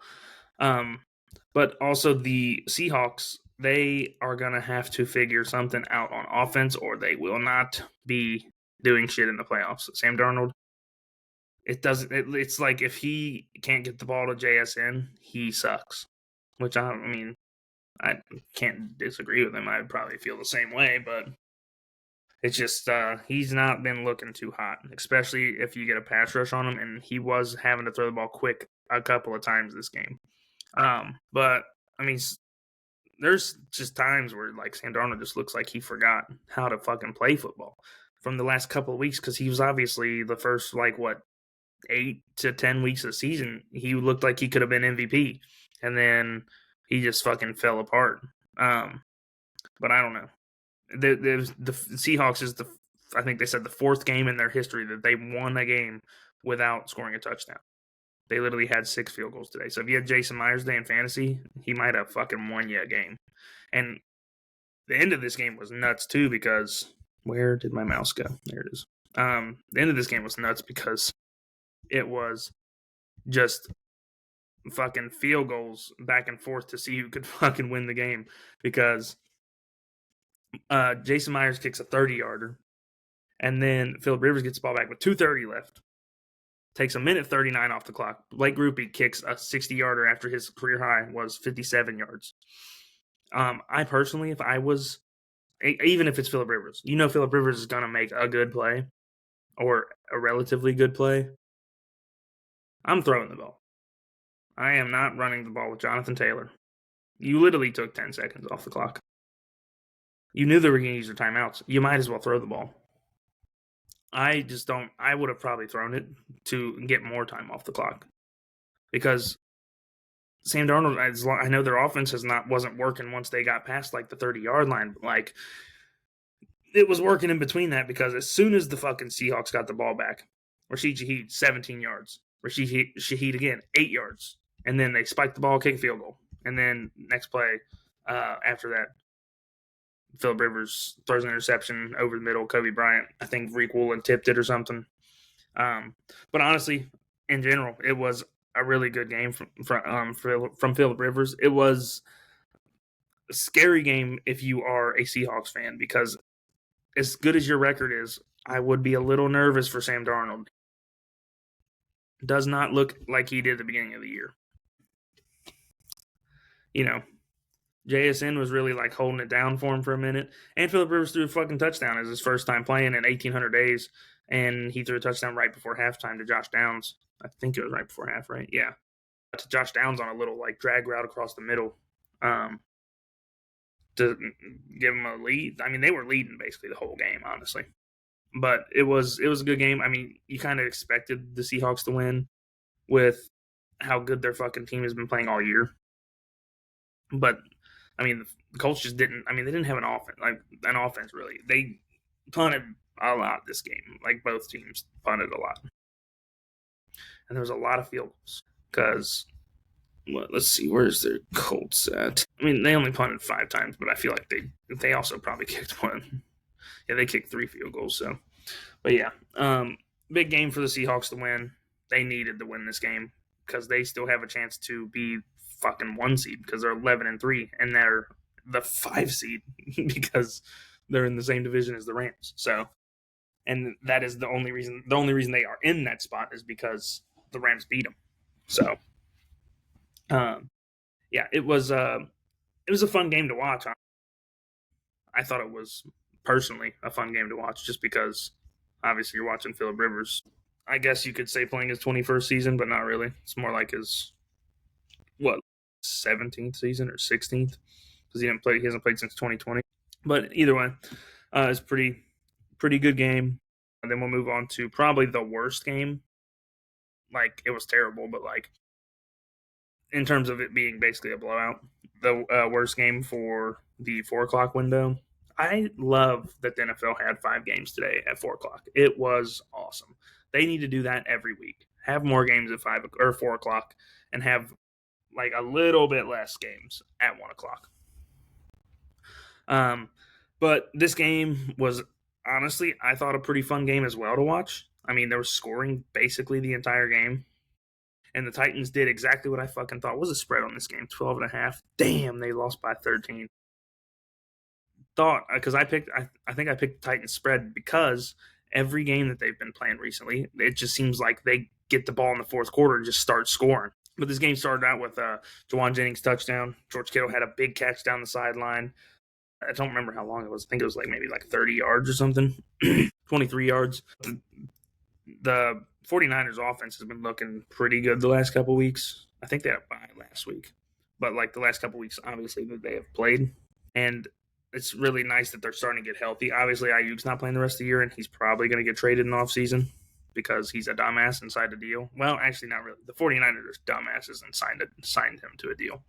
Or should have just traded him or whatever. Tony Pollard as well. He started playing really good the last couple of weeks. I mean, he had 104 yards this game. Last week, I think he had 160 and 2 touchdowns. And he had a touchdown in this game. He's just been playing really good lately. I don't know what woke him up. Maybe it's Tajay Spears coming back or something, but he's been playing pretty good.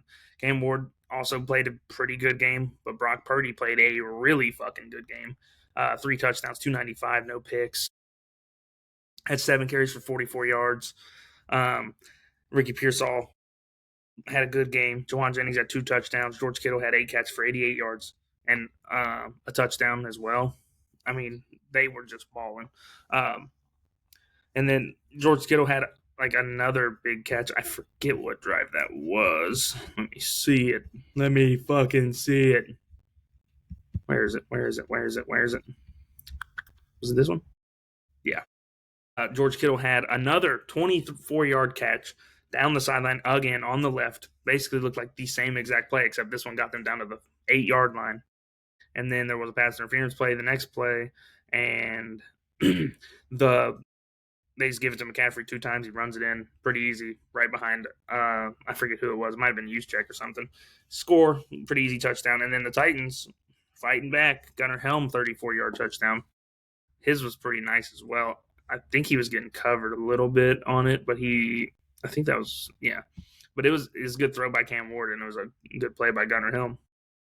And then the fucking 49ers, my brain is just running slow, sorry. But 49ers take it 14 plays, 50 yards, take the clock down to a minute left, kick a field goal, take a 7-point lead going into half. Well, it would have been less, but Joey Slye missed a 50-yard field goal. But, yeah, they go into halftime with a 7-point lead, come out of halftime, run 4 fucking plays.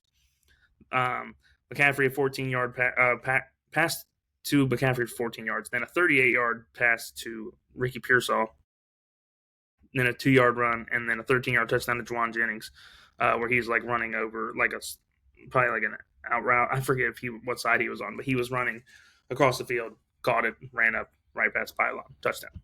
And then this is where it gets out of hand, because then the Titans punt the ball. They're down by 14 already. And then the 49ers go on a 15-play, 95-yard, 9-minute and 14-second drive. There's just no, there's 2 or 3 really big plays on this, and then the rest is just them running the ball. 14 yards from Pearsall. Brock Purdy had a big run. And then just a bunch of short. 13 yards to Kittle. Obviously, Kittle has another big fucking big play. And then a bunch of short passes. And then George Kittle 1-yard touchdown. Is basically just like saying fuck you to the Titans. What am I looking at here? What is happening? Kickoff. What? San Francisco kicked off touchback. San Francisco charged a timeout. What am I looking at here? 2:10. Okay, they just put them as separate drives for some reason. And then the Titans get the ball back again after the 49ers score a touchdown. Punt it. So the start of the second half was not great for the Titans. They had 2 possessions in the third quarter. They were both punts. The 49ers had 2 possessions in the third quarter. They were both touchdowns. So not great for them. Well, they technically had 3, but one went into the next quarter. And Brock Purdy gets sacked by Jeffrey Simmons, fumbles. Then the Titans capitalize, score a touchdown. Now they're only down by 14. It was a 2-play because of the fumble drive. Well, it wasn't because of the fumble. Because Cam Ward bombed one down to Van Jefferson. He catches the ball, gets hurt as he's making the catch down to the 1-yard line. They run a play, which I've never seen this before. But, Jeffrey Simmons is lined up as a tight end. Obviously, I've seen that before, where the big dude's lined up as a tight end. But he runs out to the right, standing on the sideline. Cam Ward starts doing a scramble drill. And you never see this part, is where Jeffrey Simmons starts running back along the back line of the end zone and then just stops where he's wide open. And he's standing there for a touchdown. I've never seen, a dude that doesn't play a skill position come. Well, I don't know if you consider that a skill position. I think it's just receiver. Whatever. Either way, Jeffrey Simmons, a dude that does not play receiver or tight end or running back, whatever, moving when the quarterback needs you to move. It normally is they're just kind of oh, well, fuck, I'm out of the play. And Jeffrey Simmons was nah, fuck that, I'm getting my touchdown. But then they were down by 14, and then the 49ers going to kick a field goal. Oh, God. Nose is getting stuffed up. It's 0 degrees outside. Kick a field goal, now they're up by 17. And then the Titans go down the field. Tony Pollard carries them down the field, and Tajay Spears, just the run game in general. And Tony Pollard scores a touchdown. And then 49ers take 4 minutes off the clock after they got the ball with 5 minutes left, kick a field goal, effectively ending the game. Titans get the ball back, and that was the ball game.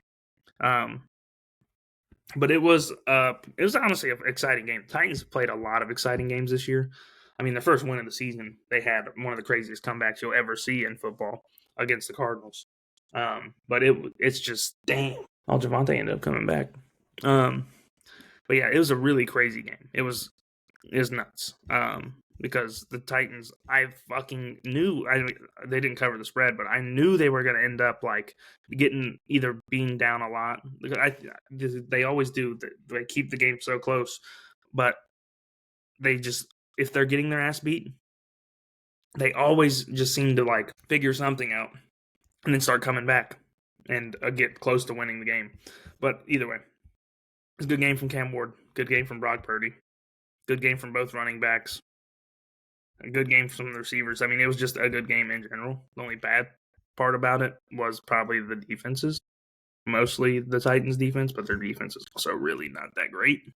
They have a lot of good pieces, but just not really putting it together. And then I think this is the last game of the 4 o'clock window. It is indeed. We have the Panthers and the Saints. Tyler Shuck might just be that motherfucker. He got sacked 5 times today, but he threw for 272 and a touchdown. He had 8 carries for 32 yards. The run game wasn't working today.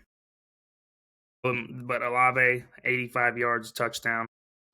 Rico opened the scoring for this game, and also on the same play, I believe the same play, got hurt when he scored his touchdown.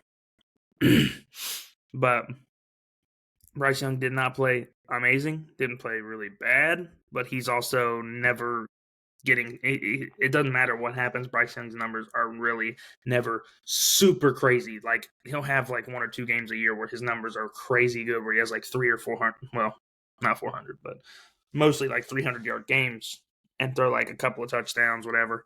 But most of his games are under or around 200 yards, just like this one. And I mean, it was not a great game, but it was also a big game. So it made it a little bit more watchable. But Rico scored the first drive. I think it was the first drive of the game.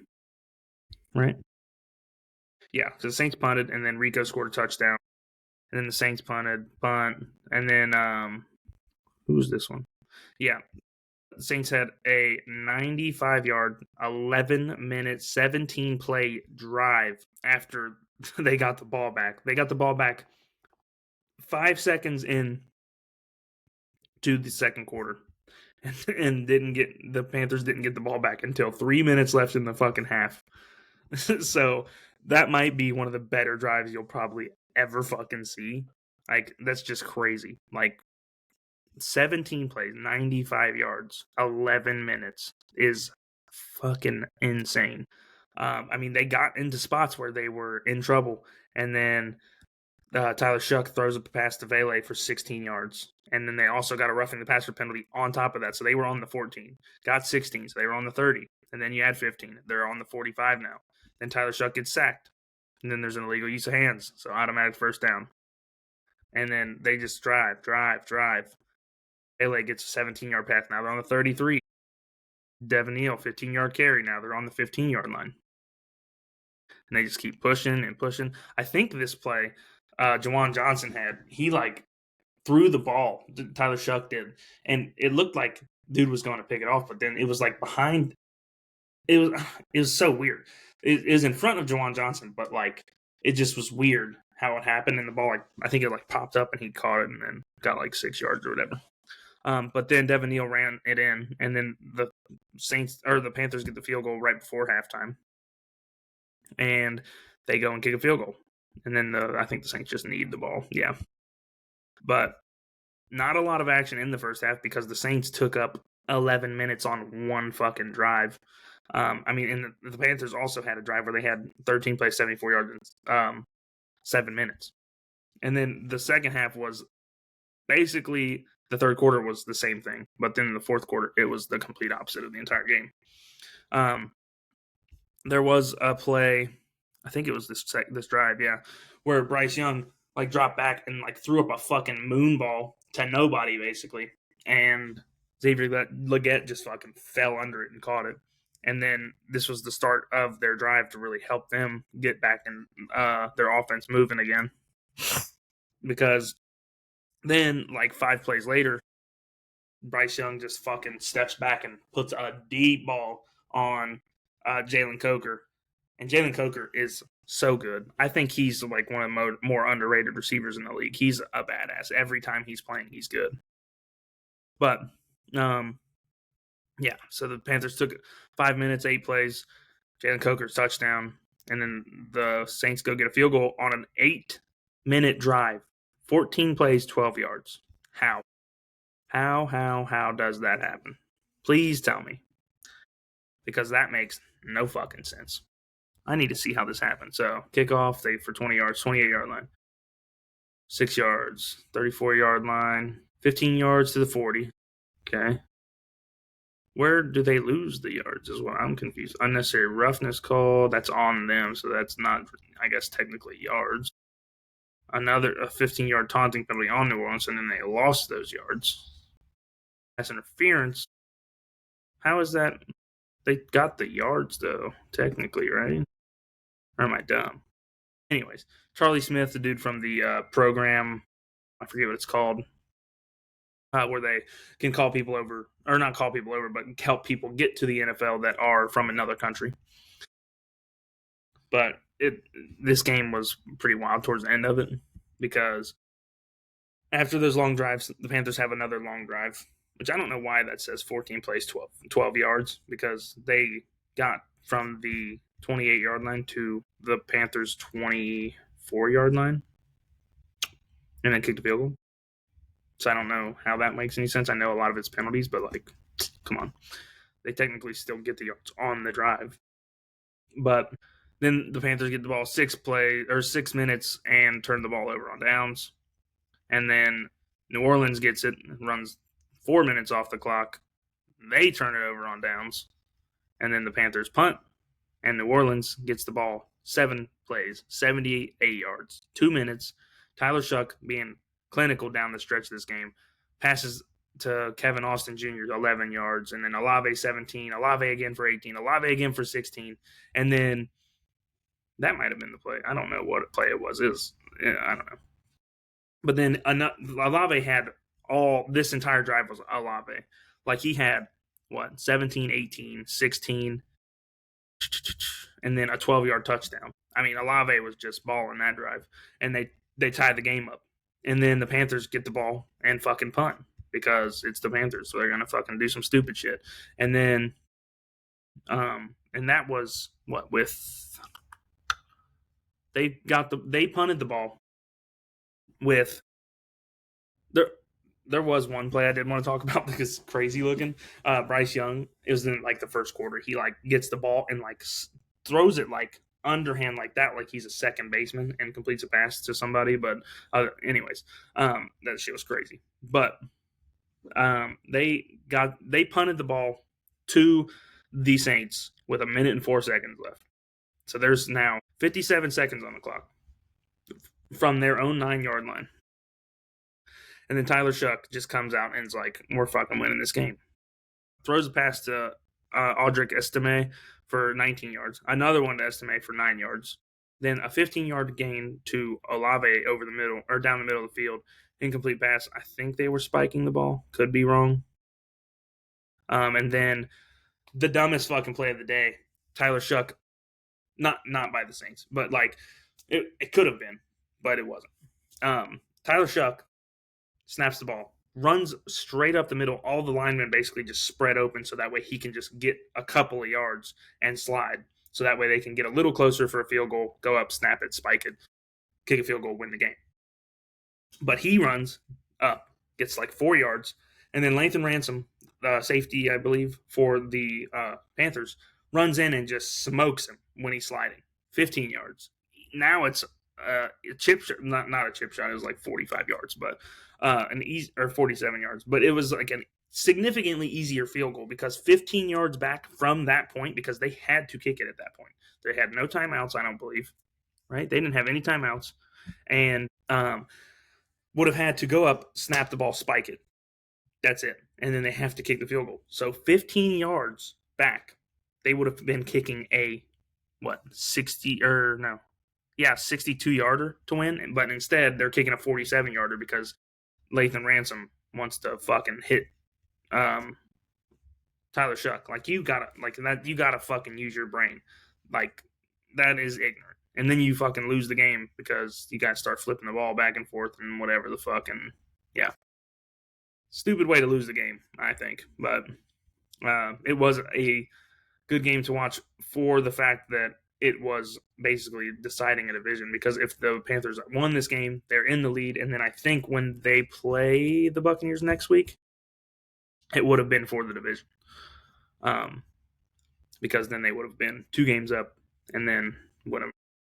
But a bunch of good games this week. I will talk a little bit about the Minnesota game. Didn't get to fully watch it, but the game started off really good. Nine had another decent game today. He did throw a pick, but that was also like the second play of the game, I think, or something. Let me see. Yeah, second play of the game, he throws a pick to Quentin Williams because I think DeMarvion Overshone or Dante Fowler, one of the two, jumped up, swatted the ball. Then Nine tries to smack it and goes straight to Quentin Williams. I don't know what we're doing there. And then the Cowboys go straight down, score a touchdown, Javonte Williams. And then we got some punts, and then Jalen Naylor gets a big old touchdown, 20 yards. I think he got hurt, but I think he also came back after that. And then I think it was the first drive for the Cowboys. Yeah. They run a fake field goal. Was it this one? Yeah. They run a fake field goal on 4th and 4. And it was a Madden play like I've never seen in real life. Snaps the ball to the holder, and he's holding it, and then he just throws it over his head, and Brandon Aubrey catches it and runs for 4 yards. And if Brandon Aubrey would have waited like 2 seconds instead of like just full sprinting, which obviously he wants to do to make sure he gets the first down, the tight end was behind the dude, and if he would have just ran up like he was going to run and just fucking flicked it over his head, would have been a touchdown. But either way, they went and scored, and Javonte Williams gets a touchdown. And then obviously punt, whatever. And then Javonte got hurt, and then Malik Davis started taking his spot. CD had a really good game tonight as well. Malik Davis scored a touchdown that drive to take the lead for Dallas after they were tied. And then Nine got himself a touchdown. They were showing before the game him literally high-fiving all the people with the flags. I think it's cool that he's doing that, but it just makes me think like he's doing it for attention because of how he's doing this 9 shit. 48. Okay, I'm going to hurry up with this game real quick. We're just going to go over basically all the drives. Aubrey apparently is human. He missed 2 field goals today. And then Will Riker kicks a field goal and puts Minnesota up 17-14. And then Aubrey hits a field goal right before halftime to tie the game up. Then comes out of halftime, hits another field goal. And then 9 and the boys punt the ball. And then Aubrey gets another field goal. Now they're up by 6. And then CJ Ham has a rushing touchdown to take the lead, 24-23. Aubrey misses another field goal, which I know he missed 2, but like it's just crazy to see him miss. And the ones that he missed, they like first one like kind of swung to the right a little bit, and then the second one he just completely missed it. But he was on the right side, went all the way to the left side and went all the way to the right. And then JJ McCarthy throws another touchdown to Jalen Naylor. Jalen Naylor just had a really fucking good game today. And then they're up by 8 after that. And the Cowboys go and they turn the ball over on downs. I forget. I wasn't watching because I was doing this. But then Will Riker goes and kicks another field goal, puts them up by 11. And then Brandon Aubrey kicks field goal, 23 seconds left. So they could try and get the ball back, kick it off, nothing. And that's the ball game. JJ McCarthy, he 250, 2 touchdowns, an interception. The interception obviously wasn't fully his fault, but it also didn't help that he swatted the ball straight to Quentin Williams. They couldn't run the ball, but Justin Jefferson, I know he said he likes winning, but I would be getting fucking annoyed that he's just not. He had 8 targets, but like 2 catches for 22 yards. Justin Jefferson, I don't think's had a good game in fucking maybe 8 weeks. No, it's not 8 weeks, but it feels like it. Oh, it might. No. His last game where he had a decent game, like let's just say a touchdown and over 60 yards, was, well, he's only got 1 touchdown on the season, I guess, or 2 touchdowns. That's nuts that he only has 2 touchdowns. He only has 2 games over 100 yards this year. Okay, how many yards does he have on the season? 810. Huh. Yeah, I mean, I guess that's gonna happen when you got quarterback problems. Well, they were quarterback problems. I mean, McCarthy's been playing a little bit better. But I mean, his last touchdown before, he just has not had a good season. It's just unfortunate because everyone loves to watch Justin Jefferson play. He's just an exciting guy to watch, but that is unfortunate. Did not know he was having that bad of a season. Because that normally at this point he's got like fucking 1,300 yards or something. But Jordan Addison had a big play in that game as well, where they got their touchdown from Aaron Jones, I think. Aaron Jones scored. No, who was the one that scored it? It might have been the C.J. Ham one, but where Jordan Addison caught a big deep ball over the top and if it was put a little bit more in front of him, it probably would have been a touchdown, but it was not. Dak, 294, no touchdowns, no picks. How the fuck? They only scored 2 touchdowns? Damn. Yeah, I mean, Aubrey 6 for 4. I mean, 6 for 4. It makes no sense. He's 4 for 6 from field goals, but CeeDee Lamb had a good game. George Pickens another down game, which is not good for him. I think he's still second in the league in yards though, so it doesn't really fully affect him. But it sucks to see him kind of playing a little worse. I don't want to see the leading receivers for the week. I want to see the leading receiver on the season, sir. God. Receiving leader on the season. That's what I want to see. Jason, Puka, Pickens is now third. Yeah. I mean, he was bound to. It's crazy that Puka's fucking third. I think he missed like 2 or 3 games, didn't he? Where's games played at? I need to see his games played. 12. It's week 15.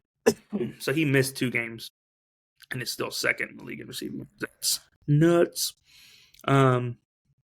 But yeah, I mean, Cowboys officially out. Vikings were already out last week. I think last week it might have been. No, it was last week.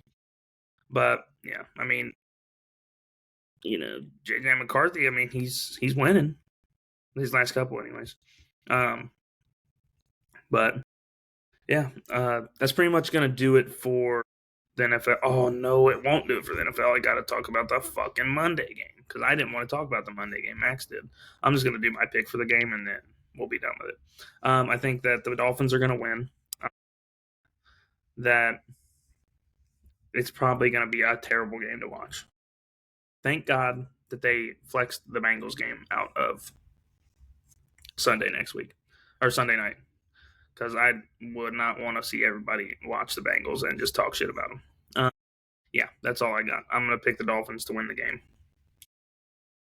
And I think Devon Achane scores. And yeah. So go place one of them bets. See how that goes. Probably not great for you. Anyways, we're moving on to NBA just for a quick second. What was I going to talk about? I forget. Yeah, fuck it. Never mind. NBA, we're not talking. No, what was I going to say? It was that's what it was. The OKC finally gets a loss because Wemby comes in and takes them out, which is very surprising because I didn't think they were fucking ever going to lose again, honestly, because they are just so fucking nasty. But they also lost their game in the NBA Cup, so you're also playing one less game on the season that wouldn't even count for the season. I think was these the games that don't count for the season? I don't know. I thought they said some of the games didn't count for the season or something, but could be wrong.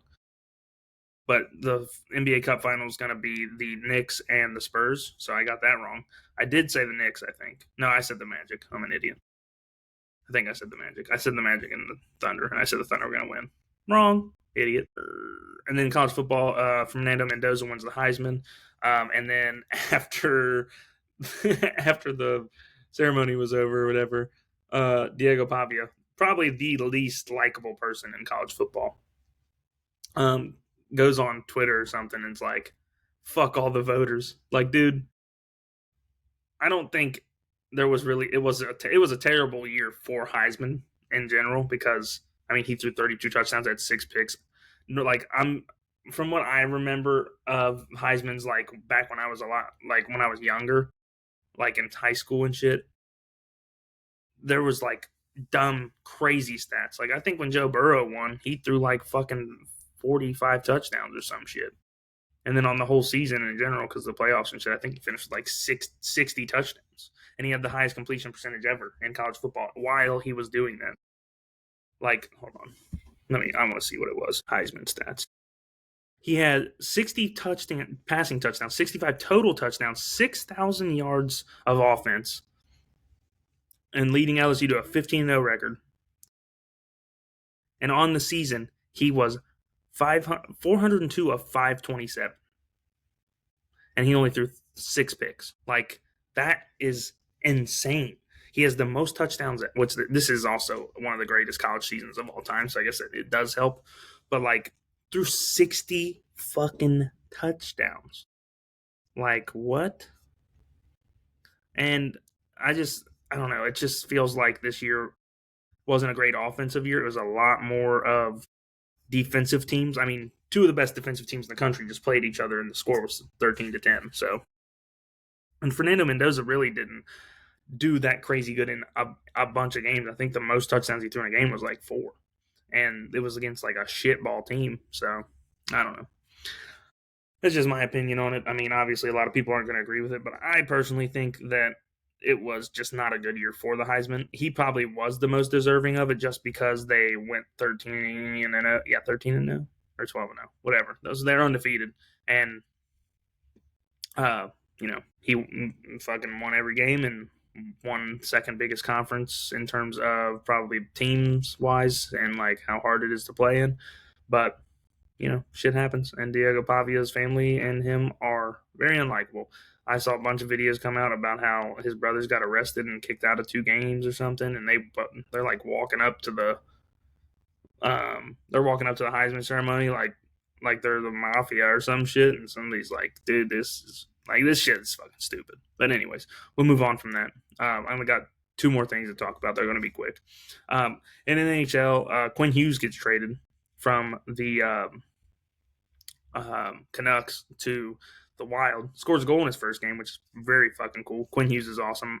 His brother's like one of my favorite players in NHL. He's probably the best defenseman in terms of offensive wise. Him and Cale Makar probably in the NHL. Probably right now, anyways. I mean, that's off the top of my head. I haven't got to watch a lot of hockey. I mostly start watching hockey once the NFL season's over, which it basically would be half, like the season's basically over at that point. But yeah, pretty much all I got on hockey because I know there was one other trade. But I can't think of what it was off the top of my head because I know it was Tristan Jarry got traded, Stuart Skinner, but I don't remember the other pieces that were also traded with it. But yeah, hockey is fun. If you never watched hockey, you need to go do it. It is a great time. And then we're going to go over just looking at the scores of the games this past weekend for the Premier League. Chelsea bounces back after a loss to Leeds. Get a Everton 2-0. Palmer scores, Gusto score. No surprise there. Surprise, though, is that Liverpool finally win a fucking game, and Ekitike scores both goals. And Mo Salah plays, and they win. What a fucking surprise. Fulham beat Burnley. Emile Smith-Rowe scores a goal. Bassey. Wilson scores. I forget what his first name is. I think it's Harry Wilson. I do not know that guy's name or that guy's name, but Burnley scored twice. Thank God, because I thought that Fulham was gonna have a chance of getting relegated. Arsenal win a game with them scoring 0 goals, which is insane. They had 2 own goals from Wolves, and Wolves scored a goal themselves. So Wolves scored 3 goals, Arsenal scored 0, and Arsenal won, which is crazy. I don't think I've ever seen anything like that. But Arsenal keep their lead. Wolves keep their losing streak up and have not won a game still. And then Man City win 3-0. Holland had 2 goals, a penalty. And Foden, he's back to being an absolute fucking badass. I mean, I fucking love Phil Foden. He's probably my favorite player since De Bruyne left for Man City. So, love to see that. Nottingham Forest beat Spurs. Spurs are in a bad spot. They have just looked like dog shit recently. Hudson-Odoi scored 2 goals. Sangre scored a goal. I think that's how you say his name. Then Sunderland beat Newcastle, and Newcastle are in the shit, dude. I mean, they're like, they win a game against the team, they lose. Like, they're just on and off, win, lose, or draw. But only goal in that game was an own goal, so that would be ass. But Newcastle, they're also like 12th or 13th in the Premier League at the moment anyway, so. Yeah. And then Villa, they win, keep them right behind Arsenal and City in the championship race. And fucking West Ham scored in the first minute of the game. And then Mavropanos gets an own goal. And Jared Bowen scored in the 24th minute. And then Morgan Rod. Is that his name, Morgan? No, Mason Rod? No, I forget. It's Morgan or Mason. I forget what his fucking name is. It's right there. Morgan Rogers. Scores a brace from the 50th to the 79th 1 minute to take the game over West Ham. Can't be losing to West Ham. Would have been bad. And then Leeds and Brentford draw. And then tomorrow we have Manchester United and Bournemouth. Honestly, I think Bournemouth will probably win just because, man, you are dog shit. That's pretty much it. I don't think there's anything else. Did Barcelona play today? Don't think they did. They played yesterday, didn't they? Yeah. But yeah, it was a good weekend of sports, honestly. Sucks there wasn't any college football, but, whatever. Happens. It's the end of the season. But yeah, I think what's going to happen is I'm probably just going to do 2 episodes until I fully have, like, it'll be a lot easier once, I'm just going to do 2 for now every week, just one on Sunday night, and then probably just do one for Saturday, review or going over the games that are about to happen, because the Wednesday one, it's just basically like a fucking filler where you're just talking random shit. But anywho, that's gonna do it, and we are brought to you by oneoparlay.com. Go to oneoparlay.com, use promo code JMP, 100% deposit match, $10, $250. That's oneoparlay.com, WANNA parlay.com. Oneoparlay.com. Go do it. Go get you some Christmas money. Go win you some Christmas money. And yeah, that is gonna do it. Unfortunately, the Bengals suck. Deuces.